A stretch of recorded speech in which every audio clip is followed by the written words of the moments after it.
Good evening, everyone. Phil here. Welcome to the Daily Wrap for what was Friday, the 17th of October, 2025. Now, let's talk, shall we? All right. How did today go? Well, today was a good day. First of all, the weather has finally firmly changed into fall weather. It means I might not even be wearing these short sleeve shirts for much longer. I'll probably test the waters early next week. And if it stays cooler, you're going to see me in my fall attire long sleeve, button downs, pullovers, sweaters, etc., which I usually by now would have been wearing. Don't ask me what took so long for it to get real fall weather around here, but there you have it. On today's Level 1 podcast, we covered a variety of topics, including my initial thoughts on Pokemon Legends ZA, my updated thoughts on Vampire the Masquerade Bloodlines 2, which now has reviews hitting the internet. And sadly, apparently it's not very good. And that's disappointing because the trailer that we had watched earlier in the week looked great. So I had some updated things to say about whether or not I should play it next week.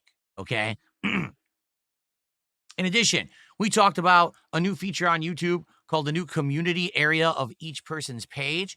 I walked everyone through this new community area, how to post on it, how to find my posts on it. It will serve as a good way for you to be in the know about what's going on with me and my content, including my daily updated schedules, posts about streams and the like.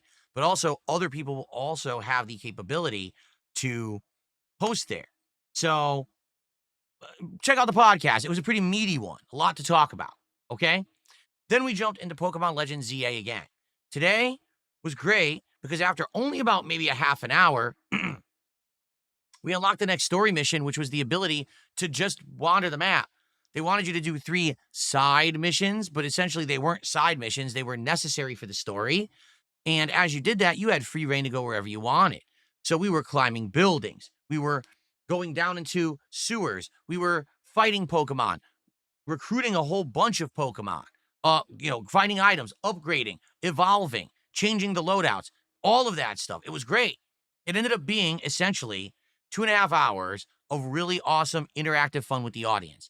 People were naming the Pokemon. People were asking me to use certain Pokemon, telling me what was good with certain Pokemon's loadouts and others, telling me, oh, this Pokemon's great, this Pokemon's not so good, telling me what generation each Pokemon was from and the like. Really great stuff. That's why I like these Pokemon streams, because they're very social and interactive, and they serve as chill fun. In comparison to, say, Silk Song, where I'm constantly stressed, or Call of Duty, where I have to pay attention to everything I'm doing online. Very different style. Very laid back, very interactive, very good. So far, almost 6 hours into Pokemon ZA, I'm liking it. However, the vibe that I'm getting from this game is that the entire game is going to take place inside of this one city of Lumiose. And if that's the case, I'm going to be honest, I do feel like we're going to hit the wall. I don't know if it's going to be at 10 hours in. I don't know if it's going to be earlier, later. But I feel like if this really is the whole map, is just the city, eventually we're going to get tired of it. We're going to say, wait, this is it. This is it. You can't go to a new place. There's no outdoor areas. And if that is the case, man, it might be boring. It might end up being a slog where it just becomes too repetitive. I don't know. Right now, I'm liking it, but again, we're only about 5 so hours in. So it's really hard to judge, right? Really hard to put your finger on, will this continue to be good, or is this going to end up failing long term? So, that being said, it was still a great stream, and many people named Pokemon today. I want to say like 4 or more, and we hit our goal and exceeded our goal. So thank you so much for a second great stream of Pokemon. I'm looking forward to it again when we resume it on Monday's daytime stream. Okay? Now, tonight was my third and final chill indie horror nights on Steam with my audience. For those who don't remember, originally this week, we were supposed to be doing tons of streams of Battlefield 6. I had actually lined up like 4 or 5 streams of the game because I wanted to play the heck out of it, because I knew a lot of new releases were coming out next week, and then right around the corner was the release of Call of Duty Black Ops 7. But as you now know, it just didn't work. People didn't like it. By the third stream of the game, people were dead bored, saying it just didn't work for my style of content, and they didn't want me to play it anymore, and they weren't supporting it. So instead of that, I said, well, let's do these Halloween horror chill indie nights. Let's do indie horror games and see how they go. To be honest with you, some of them were way more interesting than others. Tonight, 2 games were actually donated that people specifically wanted to see me try. First was one called Deadwood. This one I will compare to games like Don't Starve only way more dark and actually like horror oriented, where it's supposed to be like a post-apocalyptic world and you need to know how to craft and barricade yourself in at night and protect yourself from these monsters that come and get you. The thing is, we played it for over 40 minutes. Okay, we played through the prologue. We got to chapter 1. And the game, just at the very beginning, is so complex, and the game does not explain a thing.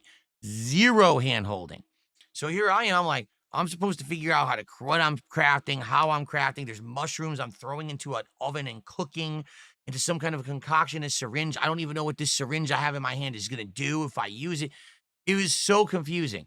To say the least, it's very, very deep and complex. But for my style of content, the only way I feel a game like Deadwood would work is if I have someone on the stream who's an expert in that game that can walk me through all of its mechanics to understand exactly what I'm supposed to be doing, so I'm not just wasting my time and getting frustrated. The audience wants to see progress. They don't want to see me just spin my wheels and not know what the hell I'm doing, right? So we played it for like 45 minutes. I'm not going to say anything really negative about it. It's definitely one of those games that I feel like it seems like it would be deep and interesting if you learn it. But for just testing it on a stream, I pretty much got as far as I was going to go. The second game tonight was called Golden Light. Now, this was a weird one. This game, a reverse prop hunt. Well, in a prop hunt, someone has disguised themselves as an item in the environment. You have to call out the fact that they are that item and catch them. Now, they have the ability to move, right? In this, basically, this is so weird. You enter a level of a zany dungeon, okay? There's horror, there's gore, there's monsters, okay? You have the ability to eat anything, so you can pick up an axe and eat it. That's weird, okay? You can interact with any item in the environment, but you don't know because some of them might hurt you, some of them might help you, some of them might become a monster if you touch it. Weird. And the whole objective is to find a number of keys to unlock an elevator and get to the next level. If you end up dying during a level, you have to revert back to the level before and beat it again, and then to get back to the floor you're at. There's ways around that. It seemed pretty unique. I played it for about a half an hour, okay? But for me, there was one glaring negative about this game. The graphics. They're pixelated, and they're very high and low contrast. You'll be in an area which is very dark, but then there's really bright shit. And to be honest, after playing it for around 30 minutes, I started to get a headache. It reminded me of years ago when I had the PlayStation VR 1 on PS4. There was a game there, and I can't remember what it was called, but it was about the end of the world, how I guess the world had been ruined by humans and God decided to shut it down or something like that. And the graphics were very similar in that game. And that game I couldn't play for more than 30 minutes. I started to get headaches and get sick. I felt that same way playing this game tonight. So it was a unique game with a unique art style, but I feel like that art style kind of doesn't agree with me, which sucks because ultimately it is a pretty unique game, okay? So after having played both of those games, we basically only had about 20, 30 minutes left. And I said, all right, let's just do a chill session of Q&A. We did. We hung out. And by the end of the night, I raised about $100. So did we hit the goal? No. Is it the end of the world? Absolutely not. At least I raised about $100. I'm still happy with that. It sucks that we didn't get a big rallying of support, but at the same time, I don't really feel like any of the games that we really played were kind of rally of support games. Like none of them stood out enough that, wow, this is a game that's so great and so happy that Phil discovered a hidden gem. Like, would I consider playing My Friendly Neighborhood again? Sure. Would I consider giving a continuation to my playthrough of No, I'm Not a Human? Yes. But outside of that, like nothing else that we played, I don't think I would go back to. So because of that, it's kind of like, I get it. People aren't so super pumped and excited to be supporting the stream, right? But it is what it is. Those were filler nights. Now to next week, oh my goodness, will we be busy? I am off tomorrow. When I return on Sunday, there will be a Level 1 podcast. There will also be a major stream of Silk Song where we're finally in Act 3. And for the first time, we will be exploring all the new areas, fighting the new enemies, seeing what's going on in the game. I've heard it's ultra difficult, but ultra rewarding and the best part of the game. I can't wait for it on Sunday. And then Sunday night, American Truck Simulator Chill stream. Yes, it is on Sunday of this week. Why? Because Ninja Gaiden 4 releases Monday night, and I want to play it on the night it releases. So because of that, we're going to do Truck Sim on Sunday night. Okay?